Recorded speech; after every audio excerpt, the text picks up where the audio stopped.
নমস্কার। আজকে শুক্রবার।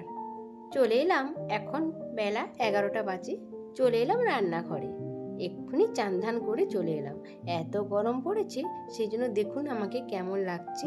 গরমটা না অত্যাধিক পড়েছে, সেটা আপনারা সবাই জানেন। এই দেখুন আজকে মাছের রেসিপি নিয়ে চলে এলাম। আজকে মাছ আর মাছ, বাড়ির পুকুরে মাছ ধরা হয়েছে। এই যে মোরলা মাছ, আমার বাড়িতে প্রতি বছর এইভাবে মোরলা মাছ ধরা হয়। বড়দি ভাইকে ডেকেছিলাম, ও জাল নিয়ে এসেছিল, এই মোরলা মাছগুলো ধরেছি। সেই জন্য গরম গরম মোরলা মাছের ভাজা হবে। আর ওই যে কড়াইতে, ওটাতে সিলভার কাপ মাছ ধরেছি, তেঁতুলটাও হচ্ছে। সাথে একটু শাক ভাজা করব। ওই যে শাক, একটু দু রকমের শাক দিয়ে একটু শাক ভাজা করব। এত গরম পড়েছে, আজকে আমাদের দুপুরে আমরা পান্তা ভাত খাবো। আর আমার ছেলে, আমার বড়দি ভাইয়ের মেয়ে, ওরা গরম ভাত খাবে। আর ভালো লাগছে না গরম ভাত খেতে। আপনারা কেমন আছেন বলুন? আমি তো খুবই ভালো রয়েছি। ছোট্ট একটা ব্লগ নিয়ে আপনাদের কাছে চলে এলাম। সবাই পাশে থাকবেন আর ভিডিওটা পুরোটাই দেখবেন, স্কিপ করবেন না। ভালো লাগলে লাইক, কমেন্ট, শেয়ার করে দেবেন। যদি কোথাও আপনাদের এতটুকু ভালো লাগে তো কমেন্ট করে লাইক করে জানাবেন প্লিজ। দুটো হাঁড়ি দেখতে পাচ্ছেন, বড় হাঁড়িতে পান্তা ভাত রয়েছে, ওই ছোট হাঁড়িটাতে গরম ভাত রয়েছে। এই যে বললাম যে টক ফুটছে, দুটো কাঁচা লঙ্কা দিয়ে দিয়েছি চিড়ে, তো খুবই স্মেল বেরিয়েছে। আর খেতেও জানেন খুব টেস্টি হয়েছিল। সাথে ছেলে তো ছোট মাছ খাবে না, সেই জন্য সাথেও চিংড়ি মাছ আছে জানেন, ছোটো ছোটো চিংড়ি মাছ, ওই যে পেটি মাছগুলো, ওইগুলো ছেলে ওইটা দিয়ে ভাত খাবে। তার সাথে একটু বীজ ভাজাও রয়েছে। অনেকে বলে থাকেন মাছের ডিম, তো আমি ছোটবেলা থেকেই বীজ বলি, যে যেটা বলে অভ্যস্ত। নতুন বন্ধুরা সবাই পাশে থাকবেন, পুরো ভিডিওটা দেখবেন, বেল বটনটি অল করে রাখবেন, একটা নতুন বন্ধু করে নেবেন। আপনাদের ভালোবাসায় আমরা কিন্তু একটু একটু করে এগাতে পারবো। লাল লাল করে মাছগুলো ভেজে নেব। তো খুবই টেস্টি জানেন, এই এতগুলো মাছ ধরেছি আমরা। সকাল 8:30টার সময় নামছিলাম পুকুরে, আর ওই 11টার দিকে, ওই 10:30টার দিকে উঠে পড়েছি এই মাছগুলো ধরার জন্যই নামেছিলাম। জানেন, মাছগুলো না ধরলে মাছগুলো মারাই যাবে পুকুরে, জানেন, পরের বছর আবার হবে।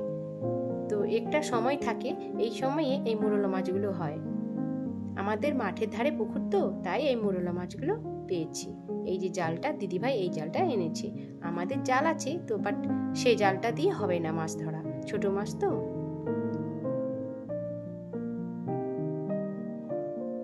আর প্রচুর রৌদ্র বেরিয়েছে জানেন, গরমও প্রচুর।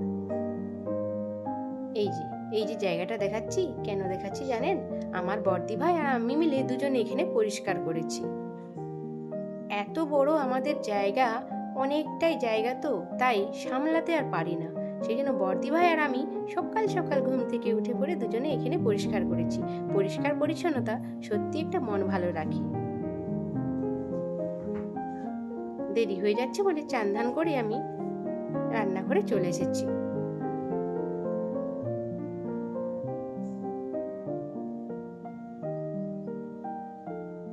রান্না করতেও অনেক গরম লাগে জানেন তো। অনেকে হয়তো বলবেন উনানে তো রান্না না, কিন্তু উনানেও ছাড়াও গ্যাসেও দাঁড়িয়ে দাঁড়িয়ে রান্না করাও অনেকটাই কষ্ট জানেন।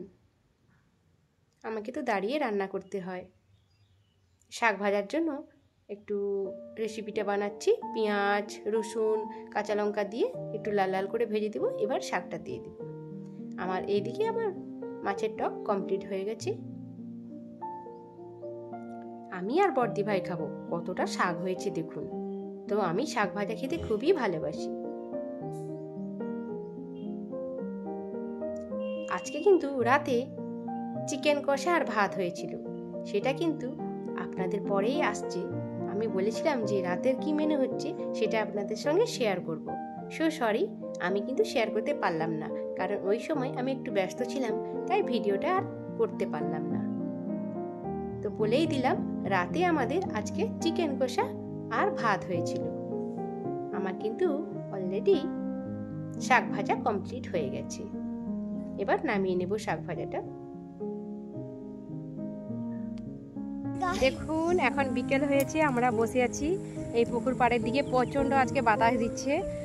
আর আজকে তো কি কি মেনু হয়েছিল আপনারা সবাই দেখেছেন। এখন আমার সায়ন নিয়ে এসছে দই, আমুলের দই, বলছে এখানেই সবাই দই খাবো। আর রাতে কি হবে আপনাদের সঙ্গে চলুন শেয়ার করছি।